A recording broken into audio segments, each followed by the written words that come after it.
No medical procedure in the history of mankind has caused more pain, suffering, and disability than implanting plastic mesh into the delicate tissues of the human vagina to treat pelvic organ prolapse and urinary incontinence. Since its inception in 1996, vaginal mesh has resulted in millions of lawsuits around the world and devastation to untold numbers of women. After decades of bitter protests and harsh legal actions, on April 16, 2019, the FDA finally pulled transvaginal mesh off the market. Understand, however, that this ruling only involved transvaginal mesh, where walls of polypropylene mesh are embedded in between the vagina and bladder and vagina and rectum. The FDA and other medical governing bodies around the world have made no attempt to outlaw suburethral slings, a strip of plastic mesh implanted between the urethra and front vaginal wall to treat urinary incontinence. The polypropylene mesh used in post-hysterectomy vaginal suspension operations also has remained untouched by medical oversight. Women everywhere must learn the anatomical realities of vaginal mesh surgeries to avoid being sucked into the rapacious jaws of a system based on lies and corruption. The Mayo Clinic is perhaps the most well-known medical institution within the U.S. medical industrial complex. Their website fails to tell the truth about vaginal mesh, that it is a tough plastic material that never breaks down, but instead becomes brittle and sharp over time. Millions of women continue to be implanted with suburethral mesh slings to treat and even prevent urinary incontinence. While the medical system continues their immense decades-long misinformation campaign, that most women with mesh eroding into their bladder, urethra, or bowel don't have symptoms, that problems with vaginal mesh are rare and can be improved with a vaginal estrogen cream, women themselves tell a much different story.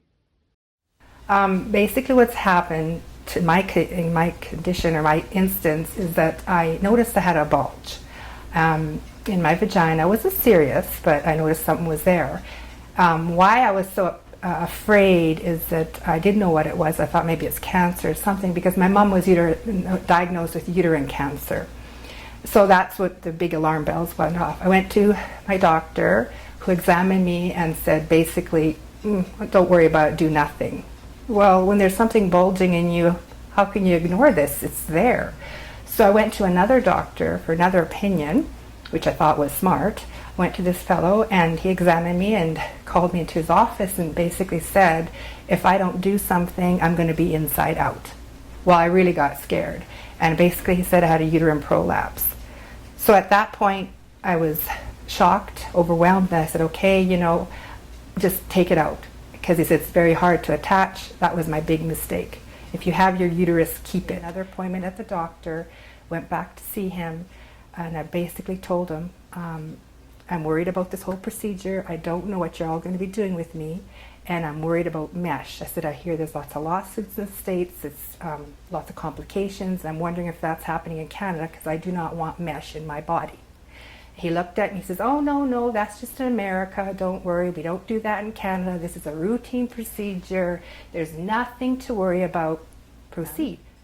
February 2012, I had the normal pain after a surgery.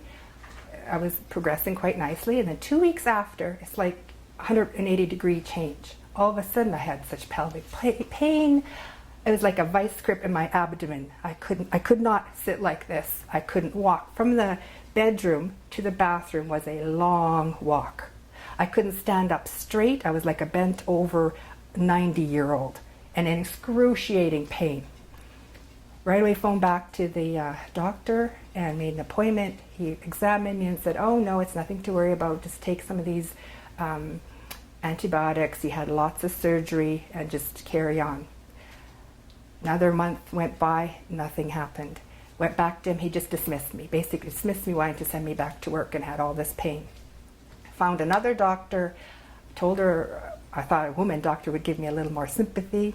Went to see her, told her my symptoms, terrible pain, and she says, well, we'll do some tests. So what she did is she sent me for a cystoscopy, which is like a little camera that goes up your urethra into your bladder. At that point, there was a TV screen in the operating room, and it showed my beautiful brown bulb of a bladder, and on it was all this blue. And I looked, I go, what in the world is that? Well, they had put TVT tape inside of me. Even after I told the doctor I didn't want this. They put it in me, and this tape had embedded into my bladder. I was horrified. So this is a quick picture of the beautiful round bladder, and all this blue that you can see on there is all the blue mesh that's embedded now into my bladder. And it's pinching like razor blades. Every time I move, it's painful.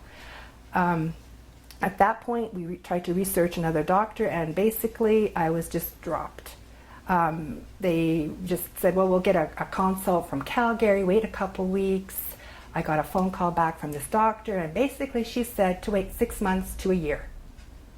And I said, and then what? What am I supposed to do for 6 months to a year? I can't walk, I can't move, I can't drive, I can't work. I can't live like this. I don't have this time. And there was no answer, just wait.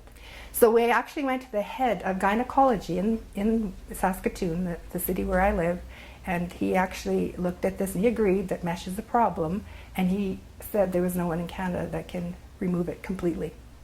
Yeah, absolutely. At this point, we were heartbroken. I had made phone calls everywhere, Calgary, Toronto, BC.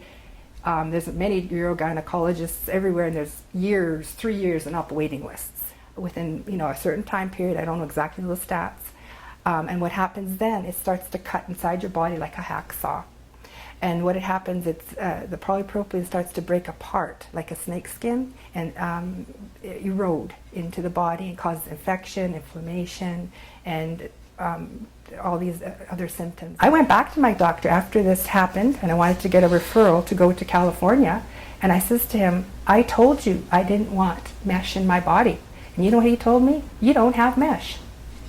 I said, excuse me? I said, I have my operative report. It says Johnson & Johnson TVT mesh. That is polypropylene mesh. And I said, this is an awful product. It falls apart in the body. I said, if you would research it at the medical library, it's stated right in there. It's not inert in the body. I said, I told him, it's not me saying this isn't good. This is a medical literature. At that point, he put his hand up to me and he said, I don't want to hear it. I don't want to see it. He says, I've done thousands of these, and you're my only problem. This is the gold standard. They're putting this into women left, right, and center. If you're having hysterectomy or urinary incontinence, chances are you're just getting this. It's unreal. My suggestion, if it was me, I would be doing my research. I would be going down to UCLA and finding out where this mesh is, and the longer it's in the body, the worse it is. And it's not just going to go away. It's not just going to go away. You've got a ticking time bomb inside of you, seriously. Women are nothing more than fodder for a massive medical machine that does not know how to return us to health. Gynecology and urology have done everything in their power to obscure the truth that the urethra-bladder angle can be restored and urinary incontinence stabilized and reversed. At wholewoman.com, we are returning women to the original and divine blueprint of the female body.